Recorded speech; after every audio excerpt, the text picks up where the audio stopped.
આજે તો સવારમાં ઉઠવામાં મને એટલું બધું મોડું થઈ ગયું હતું, ઘડિયામાં વાગી ગયા હતા 9:30. ફટાફટ મેં બ્રશ કર્યું ને પહેલાં તો મેં ચા બનાવી અને ચા બટરની સાથે મેં એન્જોય કરી. સાચું કહું ને તો અરુષામાં અત્યારે સવારની ઠંડી એવી લાગે છે ને કે પથારીમાંથી બહાર નીકળવાની હિંમત જ ન થાય અને પછી ખબર જ નથી પડતી કે સમય જ ક્યાં સરકી જાય છે. અને કપિલ ઓફિસે જતા રહ્યા છે ને બંને બાળકો હજી સૂતા જ છે. હવે મોડું ન થઈ જાય અને મારે હાઉસ હેલ્પ લગભગ 11 વાગ્યા સુધીમાં આવી જાય છે એટલે મેં ફટાફટ પહેલાં તો મેં ભાત મૂકી દીધા અને ચણા મેં રાત્રે પલાળી દીધા. બટ હવે મારે બનાવવાના હતા મારી સ્ટાઇલમાં, કારણ કે બોઇલ કરવામાં તો બહુ મોડું થઈ. ટમેટા મસાલા ને બધી વસ્તુઓ સાથે જ વઘારીને ફટાફટ ચણા મસાલા બનાવી દીધા. એક સાઈડમાં ભાત પણ મૂકી દીધો એટલે ચણા ભાતનું કોમ્બિનેશન તૈયાર થઈ જાય. હવે એક સાઈડે મેં કુકર બંધ કરી દીધું અને ભાત તો આપણો પહેલાથી જ બનીને તૈયાર થઈ ગયો. સાથે જ રોટલીનો લોટ પણ જોતી હતી પણ હવે લોટ લગભગ પૂરો થઈ ગયો છે ને થોડોક જ બચ્યો હતો. યુવાંશ માટે એક ટાઈમની રોટલી રાખવાની જ હોય છે કારણ કે એને રોટલી જોઈએ જ જોઈએ.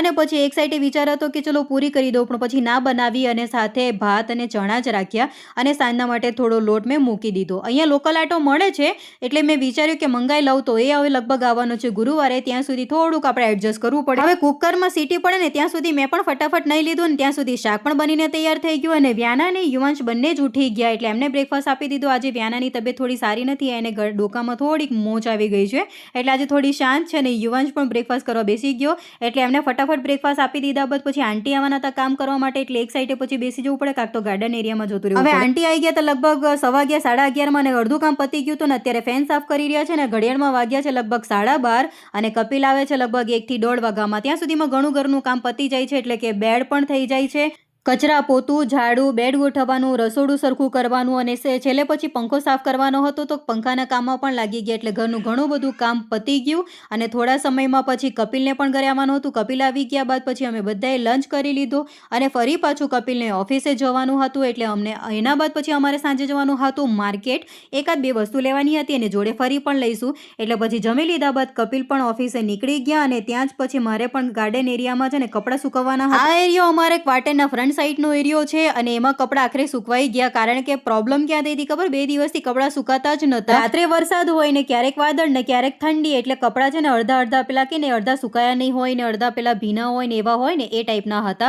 અને આંટીએ સ્ટેન્ડને તડકામાં ક્યારે મૂકી દીધું મને ખબર જ નહોતી પડી ને સરસ મજાના કપડાં કડક થઈ ગયા, સુકાઈ ગયા એટલે પછી હું લઈ આવી. પછી યુવાંશને નવડાવ્યો અને તૈયાર કર્યો.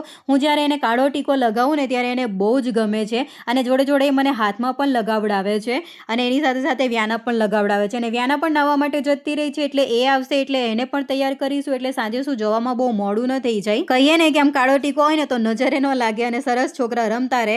અને વ્યાના એ નઈને આવતી રહી એટલે વ્યાના કે આજે એની ફરમાઈશ હતી કે મમ્મા મને 2 ચોટલી કરી દો એટલે વાળ સરસ રીતે ઓરીને 2 ચોટલી બનાવી આપી અને પછી બંને બાળકો રમવામાં લાગી ગયા. અને બાળકો રમે ને મિત્રો ત્યાં તો ઘરનું શું થાય એ તો તમે પણ જાણો જ છો. અને પેઇન્ટિંગ, રમકડા, કાર, કલર્સ, આખું ઘર મિની પ્લે એરિયા બની ગઈ ને એવું લાગે છે.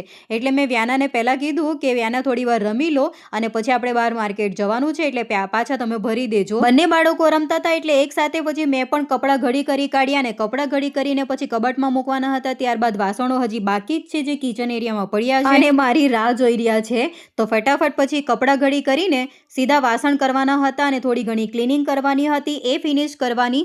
અને પછી શું બહારથી માર્કેટથી આવ્યા બાદ આપણે ઘરમાં કામ કરવા જોઈએ કે ઘરની રસોઈ કરવા જોઈએ કશું ખબર જ ન પડે કારણ કે રસોઈ કરવાનો ટાઈમ અને ક્લિનિંગ કરવાનો ટાઈમ એક સાથે થઈ જાય અને એમાં ને એમાં પછી જમવાનો ટાઈમ થઈ જાય, નીકળી જાય એટલે પછી બધું કામ અહીંયા પહેલાં ફિનિશ કરવાનું હતું ને પછી મારે જવાનું હતું. ને કપિલે મને આપ્યો તો લગભગ 5 થી 5:30નો ટાઈમ. ત્યાં સુધીમાં એમનું પણ ઘણું ખરું કામ થઈ ગયું હોય. સાથે જ વ્યાનાને મેં કીધું તું રમકડા ભરી દે એટલે રમકડા એણે પણ બધા ભરી દીધા અને એને રમકડા ભરવામાં અને બધી વસ્તુ મૂકવામાં યુવાંશે પણ ઘણી બધી હેલ્પ કરી. આમ તો બંને બાળકો બહુ હેલ્પ કરે છે અને રમે પણ સારું અને પાછું બધું વસ્તુ મૂકી પણ દે સારું. ત્યાં જ પછી મેં મારા વાસણો કરવાના સ્ટાર્ટ કરી દીધા અને જોડે જોડે પછી મારી ક્લિનિંગ પણ થઈ ગઈ.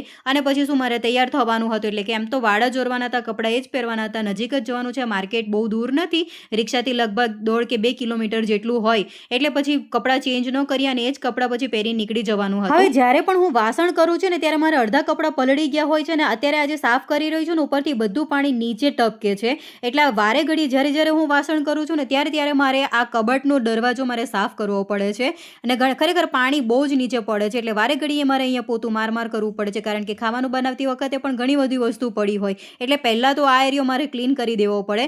બસ હવે કામ પતી ગયા બાદ મારે વાળ ઓરવાના હતા, એટલે પછી હું પહોંચી ગઈ ઘરના પાછળના એરિયામાં. અને અત્યારે છે ને મારે શું પ્રોબ્લેમ ચાલી રહી છે મિત્રો ખબર, કે જ્યારથી હું અરુષામાં આવી છું ને ત્યારથી મારું હેરફોલ એટલું બધું વધી ગયું છે ને કે ઘરમાં હું વાળ જ નથી ઓરી શકતી, અને લગભગ ચીપિયા જ મારે મારીને રાખવું પડે છે. અને જો ઘરમાં પછી વાળ ઓરી દઉં તો પછી જ્યાં જુઓ ત્યાં મારા વાળ જ વાળ દેખાય, એટલે પછી બહાર ને બહાર જ હું વાળ ઓરું છું. હવે વ્યાના અને યુવાંશ પણ બંને રેડી થઈ ગયા અને અમે નીકળી ગયા બહાર જવા માટે. હવે હું મળીશ તમને આવતીકાલના નવા વ્લોગમાં અરુષાના માર્કેટની સફર સાથે. હવે વિડીયો ગમ્યો હોય તો લાઈક કરી દેજો અને ચેનલને સબસ્ક્રાઇબ કરવાનું ના ભૂલશો. મળીશું આવતીકાલના નવા વ્લોગમાં. આવજો.